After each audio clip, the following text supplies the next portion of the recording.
E aí galera, na aula de hoje a gente vai falar sobre um novo conceito que é a quantidade de movimento. Você sabe o que isso significa? Então vem comigo que eu te explico.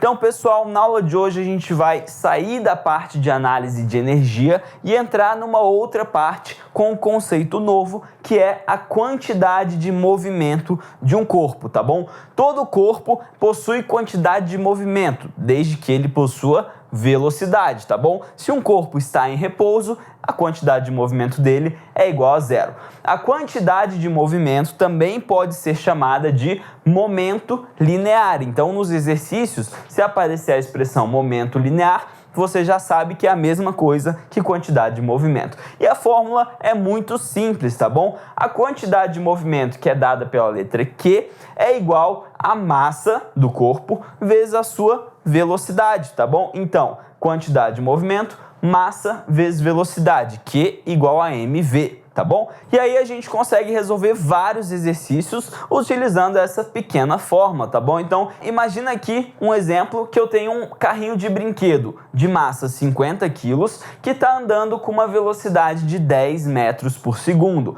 Qual que é a quantidade de movimento ou o momento linear desse carrinho? Basta jogar na fórmula Q igual a mv. M é 50 quilos e V é 10 metros por segundo. Então, a quantidade de movimento desse carrinho aqui vai ser de 500, o quê?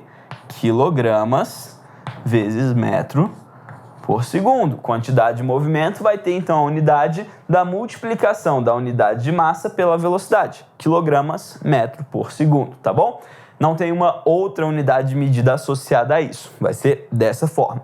E aí, quando a gente estiver evoluindo os nossos conhecimentos por quantidade de movimento, você precisa se atentar a uma coisa muito importante. A quantidade de movimento é uma grandeza vetorial, tá bom? Então, mais pra frente você vai entender como isso se aplica melhor. Mas, então, você precisa entender o seguinte: quantidade de movimento é uma grandeza física que necessariamente tem o quê?